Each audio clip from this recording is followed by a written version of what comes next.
too, girl. Awful. The more, the better. So excited. Weekdays at 3.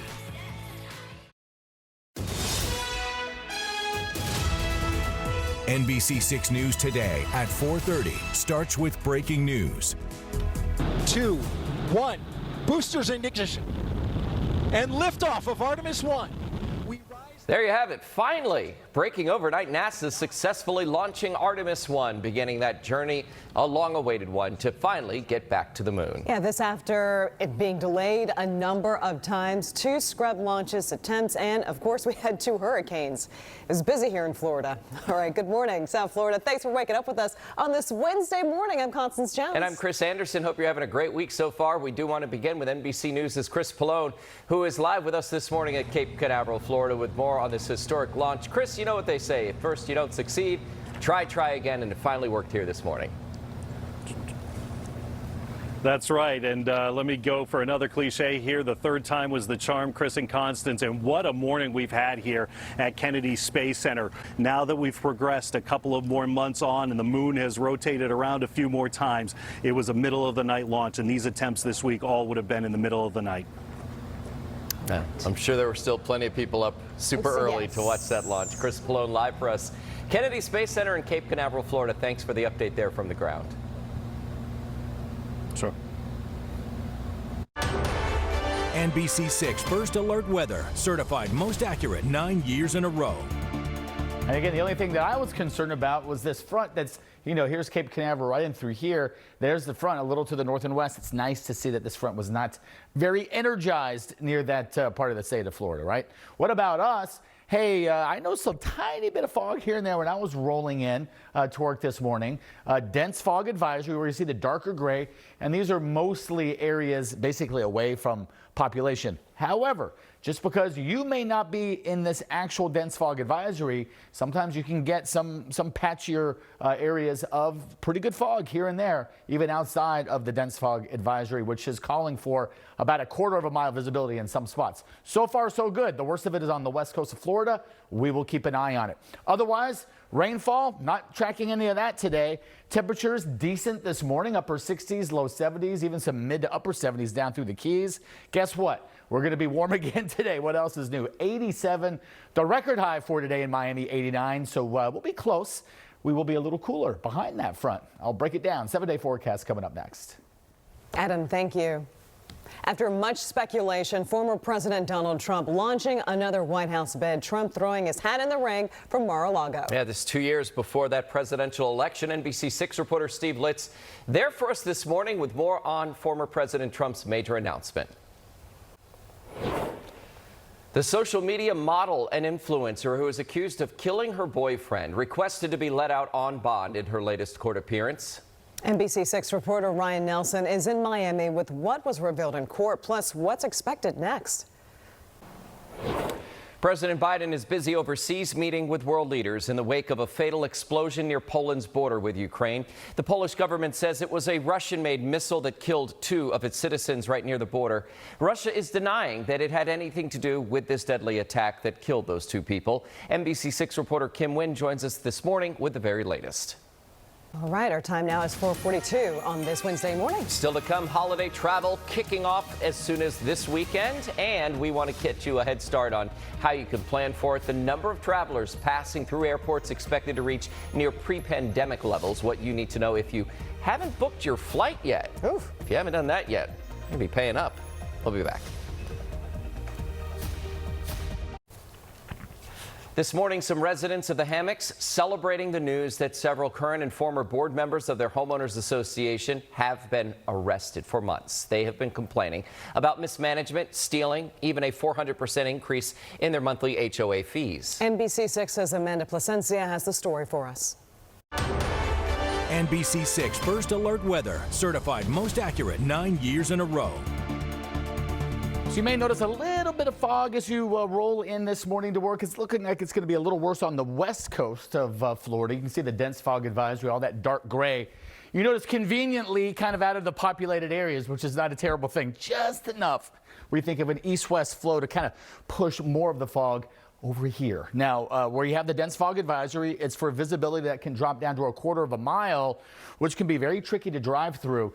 But one of these things with fog, I already saw a little bit when I rolled in this morning. We will get some of that patchy fog, most likely even a little closer to the East Coast Metro. So just something to keep an eye on this morning. You see, it is worse in Naples, for instance, quarter mile versus all the other airports that are reporting 10 miles. But again, I saw a little bit when I was rolling in this morning. So just be aware of that.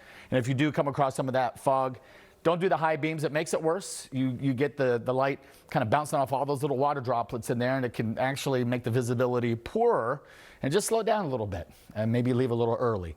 Easier said than done, I know. All right, temperature is pretty comfortable. 70 Homestead, 72 Miami. We're all just a hair above average. 68 would be an average low in Miami this time of the year, so we're rolling about 4 degrees above, but we still have another couple hours to go before sunrise, so we could see some cooler numbers. And just like yesterday, we'll probably see a few 60s in here as well. 69 already in Kendall, just inland from the coast, a couple degrees, 2-3 degrees warmer as you get nearer to the water.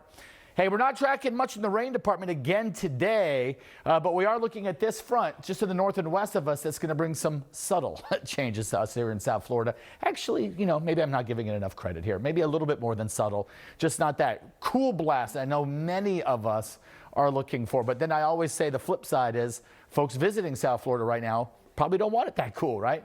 Tropical cyclone development, I think we can all agree on that. We don't want to see any of this, and things are looking good for the next several days or so. All right, so what about highs today? 87 Miami, we were 86 yesterday, average high 81, so yes, we are above average. We continue to be 84 Key West and Marathon. And again, the record high for today in Miami, 89, so not quite sure we're going to get it, but it's going to be close.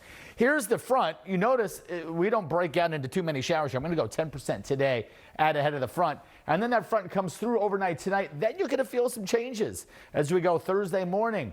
Thursday afternoon, not much rain behind the system. We're going to keep some of those rain chances, maybe 20-30% here as we go Friday. Some of the models are calling for a few lingering showers, so that's why you see it showing up here. But I think we can all get behind this trend, right? We go from the warm and muggies to 82 Thursday, 79 Friday with some morning 60s just for constants. And then some of those showers lingering here and there into the weekend with a bit of a breeze. This is one way to get those temperatures back down to average, a cold front and a couple of showers. Adam, I appreciate that special forecast there.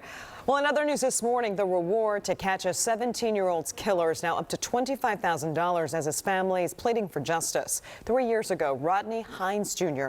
went to a Shell gas station right off of Northwest 183rd Street and 9th Avenue in Miami Gardens to get a snack. Well, after walking out of the store to his car, he was shot and he died at the scene.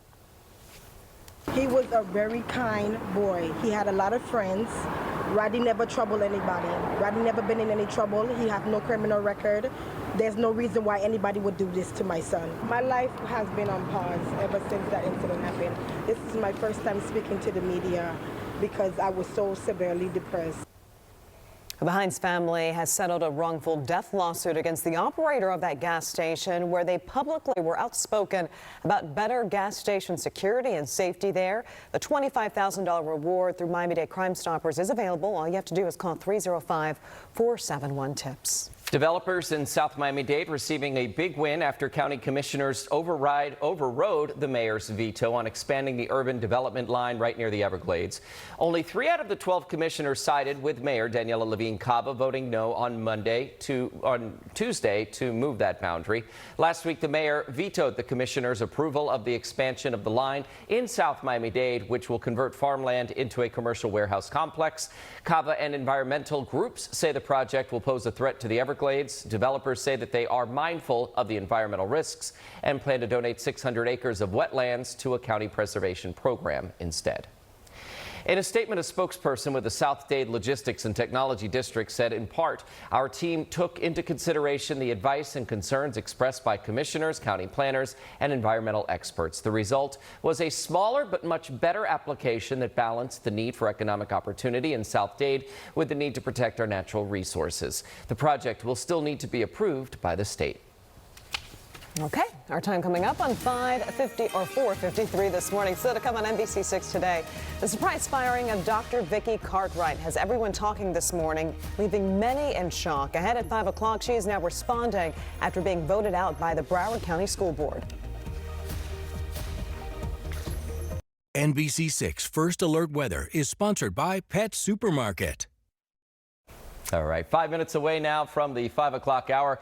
Who's ready to travel for the holidays? Thanksgiving, what, 8 days away? Yeah. I think my math's right. But if you're planning to travel, it's going to cost you. That's right. NBC's Sam Brock has the details for us this morning.